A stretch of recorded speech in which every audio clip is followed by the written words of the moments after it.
Welcome to H2K Infosys. H2K Infosys is a e-verify business based in Atlanta, Georgia, United States. We provide 100% job-oriented, instructor-led, face-to-face, true live online software training programs. It also includes access to cloud test lab with software tools. We provide live project for you to work on. We also provide assistance with mock interviews, resume preparation and review, and job placement assistance. H2K Infosys is trusted by so many students across the world. H2K Infosys provides world-class services in IT training with real-time project work for corporates and individuals, special IT training for MS students in the United States, software design, development, QA manual and automation, performance testing and maintenance, IT staff augmentation, job placement assistance, and tech support.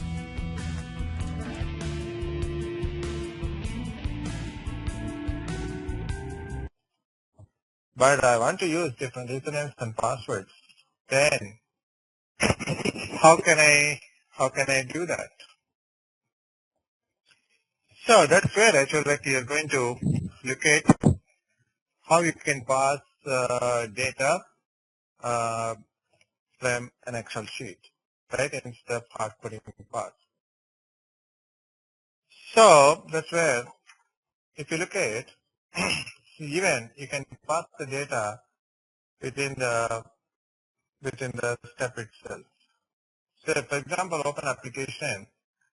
So what you're going to do is you create even the data also in the same sheet, saying that username and then the password.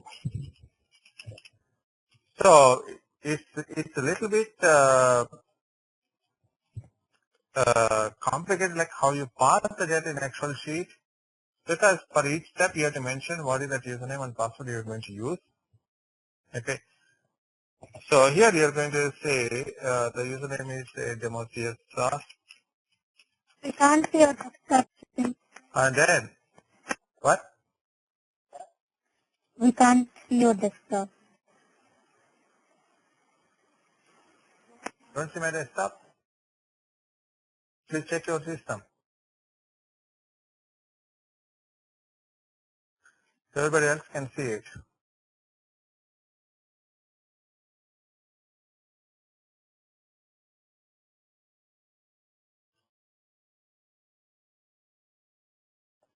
Probably like you might have minimized that my window, the WebEx window.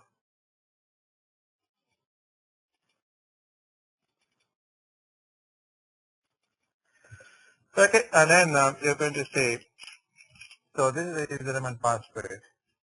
Suppose if you want to run the same step, right, or the same test case like 2 times, then all you have to do is just copy this step 2 times. Okay, that way just you can insert more rows. So that, basically like what happens once you done this, right, even wherever just you place, it's material, right? So you're going to, and then, so this one is also test case 01, and now you're going to say this is demo CS 2, and then password is CRMSFJ.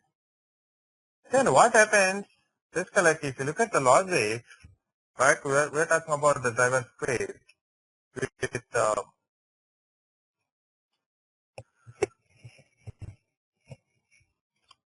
2 different logics, right? The first logic is test case, and then the second case is the test steps. So you mention in the Excel sheet, if you look at the sheet 1, you want to run the test case 1, right? You want to run the test case 1, execute yes. Then it's going to verify, okay, what are the steps for that particular test case, right? Then what it's going to do, so it runs this particular step, and then the next step is this particular step is executed and then it logs in successfully.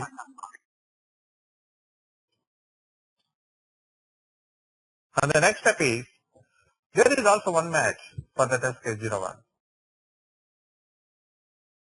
Right? Because there are two test case IDs in the test steps.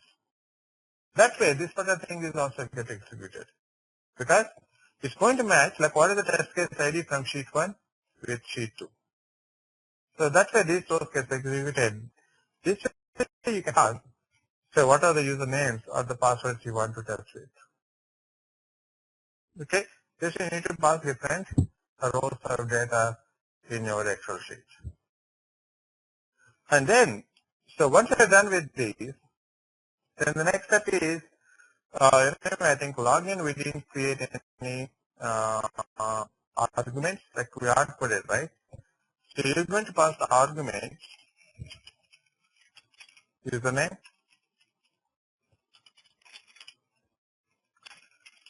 comma password, right? These are the two arguments. Instead of hard coding here, you are going to use this argument. Right? So this is the first argument, the username. This is the second argument. And now when you call this function, you are going to pass the data. So in the driver script, so login has now the arguments. What is the first argument? It's the username. From where you are getting the username? From the data sheet, right? So the sheet 1, so the sheet 2 is having the username. So you're going to pass that. So data table dot value, and what's the column name? Column name is username. So you're going to pass the username. So this whole thing is going to give you what's the username from Excel, right? So the concept is pretty much same, like how we did in the data-driven testing. It's a mix of data-driven and keyword-driven. That's it. Even data-driven also we did the same thing. You're going to read data from Excel sheet, right? So data type dot value, what's the column and what's the sheet. And then comma, the second argument is the password, right? So now we are going to put the password is, so what's the column that exists here? So this is the password, the column name. So this way it's going to read the usernames and passwords from Excel. Yeah, so we are not going to hard code anything in the scripts. Whatever the data you mentioned in the Excel sheet, it's going to read that, and then your function gets executed, and then it's going to say whether the whatever the function returns, whether it's a pass or fail. Okay. So similarly here also, but we are going to pass the what are the contacts information, right? So you are going to create basically like different names. That's it. So you're going to your Excel sheet is a bit too lengthy. Say, for example, here, the account name, the first name and last name, right? So here we are going to provide for this account name, wherever you are creating, right? So you are going to pass whatever the account name you want to create. So that way you are going to,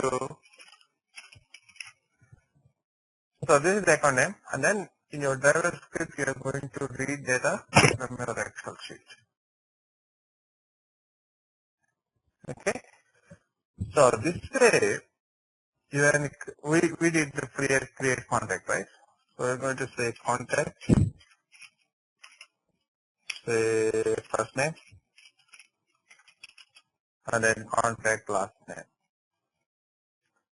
So whenever you're calling that particular function, so you're going to, so this is the contact, right? It's the create contact function. So ignite this, you're going to fill, say QA something, QA test, and then the QA last name is something 345.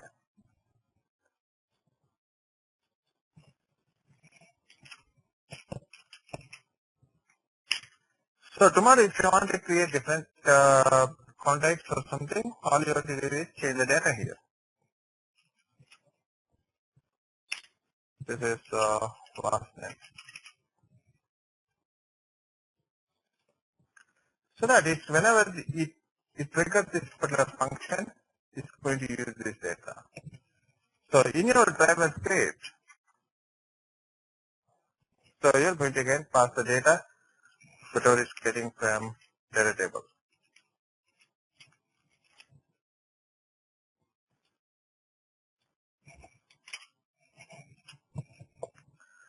So you're going to put here whenever it creates a contact. Okay.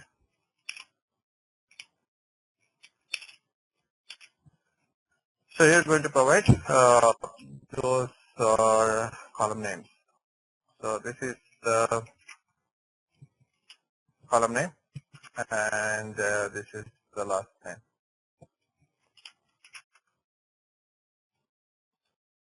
So this way you can maintain all your test data also along with your keywords. But as I mentioned before, most of the time in real-time projects, we go with the data-driven framework. Few companies, they go with the keyword-driven, and very, very few companies, they go with hybrid framework. Most of the practical framework is the data-driven framework. Okay, but this is the concept behind hybrid framework, like how you're going to use test data along with your keywords.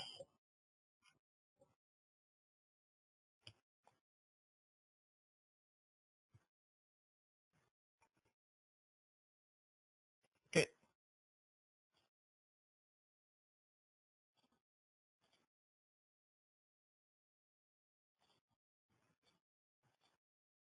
Okay.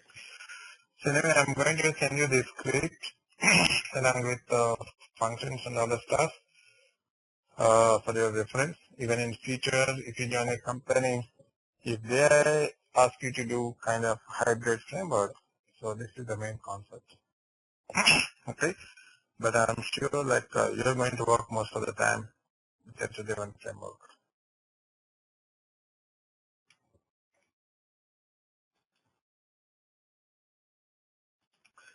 All right, any questions?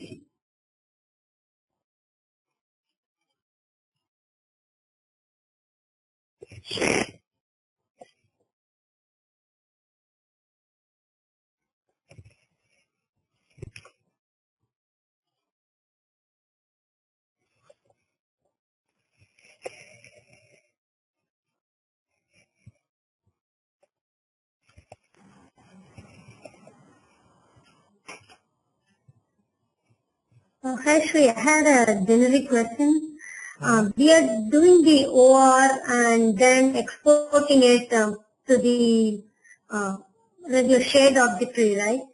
After creating it, then this step, do we have to do any association? I got a little confused on that. Which one? Like all these scripts when we create, initially we do the add it to the local and then we say file and export it to shared OR and we create a file and save it under the OR folder, right? Using a framework. Yep. After that, when you're running the same program, do we have to associate it or is it already here and we are making a copy of it or how does it work? Okay, so whenever you create object repository, so yeah, it basically creates a local object repository, and then you're going to create a shared object repository. So mainly you're exporting the local objects, and then you create a copy of it, right? And then wherever that you use the script, because in this particular script, basically it's just one driver script in the case of keyword-driven scripting. But whereas if you look at the data-driven script, you have different scripts, right? You have one object repository file that has everything. And then in all your scripts, you are going to associate that shared object repository. That way, you can maintain just only one object repository for the project, not say 20 or 30 object repositories. Okay? So you add everything to that object repository and then you associate that object repository to all the scripts. So you know how to associate, right? So here, so once you create a shared object repository, whenever you develop the script, okay. yeah. So here you come, say associate repository, and then select that, click on this plus button, and then select the object, let's select these are the shared object repositories. So you can select it and then associate. So click on this button. Oh, now I remember. I totally forgot about it. Okay, so if we do that, what I'm thinking is if we have the same CRM project and we have in one, if we create an OR with every single, almost like 5 pages and a lot of data there, we can create everything and put it in one OR, and then if we are writing 5 different scripts, we can associate it for the different scripts, right? Yes. Yeah. And we will be able to view it from the keyword view and everything? Yeah. Okay. Sure. Once you associate, then you can see everything in the keyword, the keywords. Okay. And she asked us to remind that when we record it again, we get that CRM2, CRM3. So we told instead of keeping them separately, we can Oh yeah. kind of. So best fact here, if you look at the object repository, it's creating F0C CRM underscore 2 underscore 3 because the page is pretty much the same thing. So what you can do is under tools, then options, okay, under tools options, there is a page frame options, so web application page frame options. You're going to select here this one, different test object descriptions. Okay, you're going to select different test object descriptions. So if you don't select, each time what happens is, say for example, let me show you. Okay, I don't change anything here. So let me cancel it. And then let me open object repository. So it is my home desktop, right? So let me go to my home page. Okay, so this is the one, right? Suppose when I add this page again, add object to local, then I click anywhere on this page, and then select this my home page, and then select default object types. Then what it's going to do is add one more instance. You see, it creates underscore 3. Why? The page is same. Why is it doing underscore 2 underscore 3? That's weird. So you can go here, tools, and then options, select page frame options, and select the first radio button at the 2 classes, different test object descriptions. Select this, and also here, select the different test object descriptions, and apply and OK. So let's try to do that once again. So open your object repository, and then try to add the objects. You add objects to local, and then click on this page, and then select the page object, click OK, then click OK.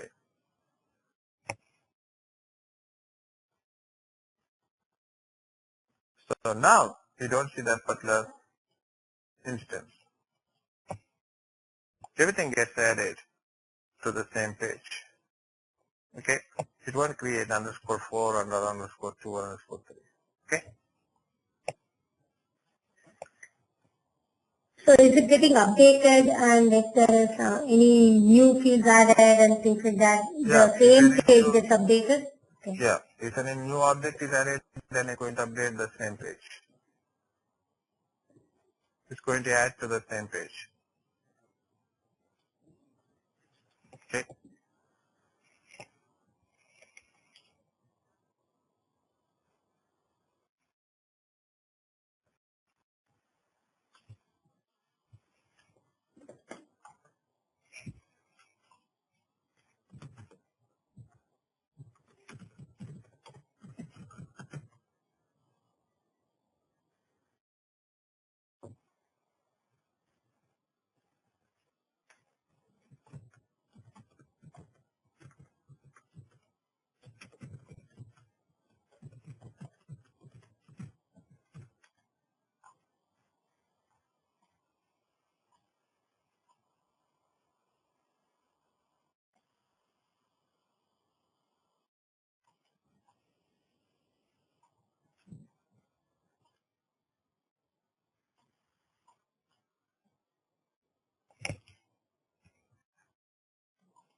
oversee it.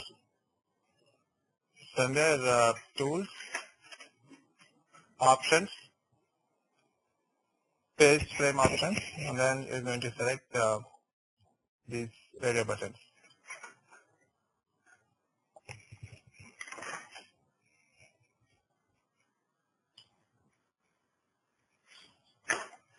Alright.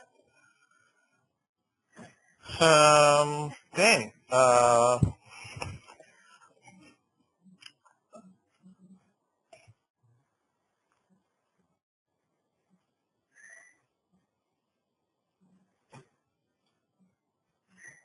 She had one more question. If we are doing, say, like we are doing descriptive programming, can we mix up descriptive and OR? Is that okay? Or? yeah, that's absolutely fine. Like we do most of the time. So most of the time we use the shared object repository, but whereas you feel, okay, in this case, like where you have two different usernames, right? Okay, that case, like, okay, you can use the descriptive programming only to handle this username. Whereas the rest of the script is based on the object repository. Okay. I tried descriptive programming in my application. The problem there is the name itself is changing every time you go in. Name is given in the form of a string, and it doesn't change literally every time, but you do it twice, and the third time you come, the string, the name property, and then the value is a string. It says string 72A, something like that, and it keeps changing every time. I don't know, probably like I have to look at the application, then I can tell something. Sure, I can. In the end of the class, I'll show it to you, and because that's a major thing. And then I think that's when some indexing we were doing, and also the smart identification. Because you'll explain. There, they were using instead of true, instead of using the true or false, changing the option or something. Okay. Can you say? Can you explain that smart identification base filter and optional filter property? Okay, so that's fine.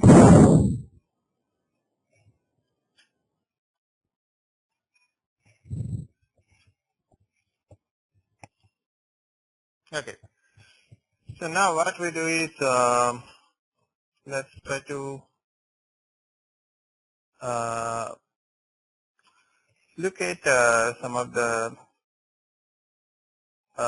like. Okay, I'm going to talk about the Excel automation. Okay, so how you can directly work with the Excel sheet. So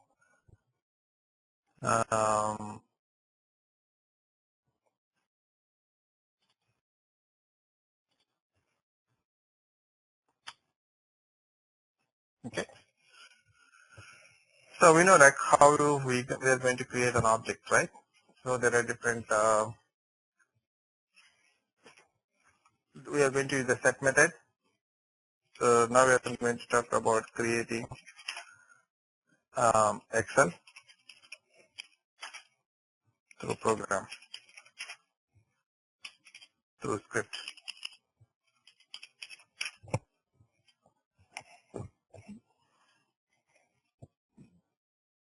So how we are going to, the first thing is you need to create a Excel object, right? A dim. You can say variable, say object Excel. Okay, you can give any variable name. So I mentioned like object Excel is just a variable. And then how you create an object set. So whatever that variable that we use, and then you're going to use create object method. Then you're going to pass the class ID. So in case of Excel object, so the class ID is Excel.application. Okay. Excel.application. So this way you can create an Excel object. So once you create an object, then this particular object has different methods, right? So what are the different methods? Even if you copy paste, then it's going to give what are the different methods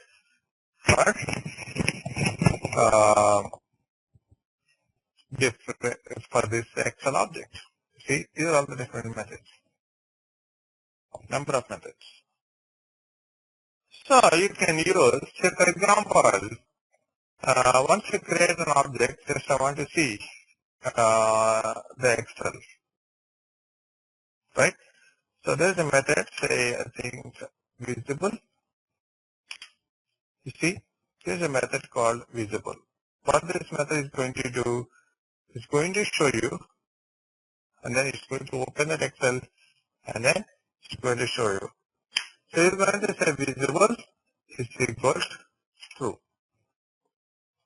Okay, let me close this. That way you can easily distinguish.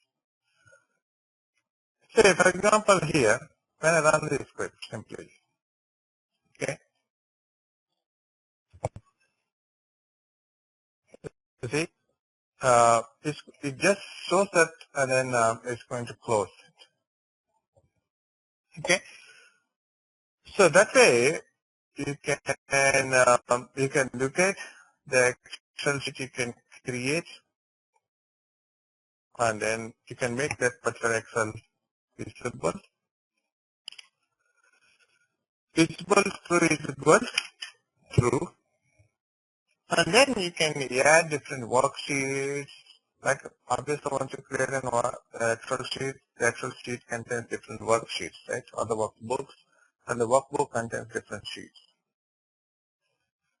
So you can add, and then you can save this Excel sheet, and you can add the workbooks.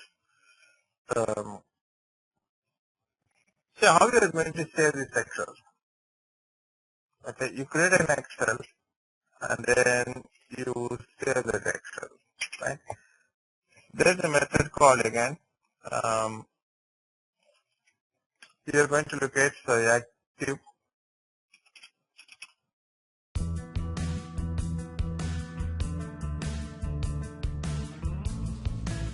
So many of our students have given testimonials on how our training programs are. You will find them on kudzu.com and on our website h2kinfosys.com. On our website h2kinfosys.com, you will also find more detailed information on who we are, the courses that we offer, what each course covers. Also, if you're interested in a demo program, please register on our homepage on the left-hand side. Just give us more information about yourself and we will send you a link for a demo class. The demo class is absolutely free. Experience our commitment by just attending an orientation workshop at no cost. Our team of faculty and advisors are here to guide you with the right information.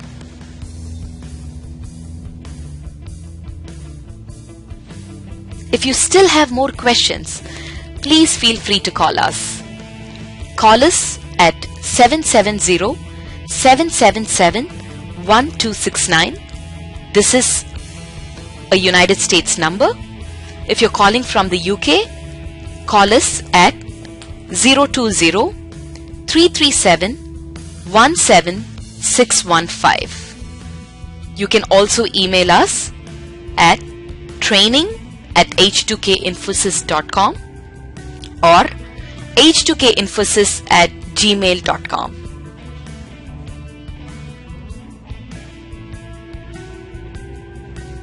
Thank you for watching our videos. We wish you a great career in information technology.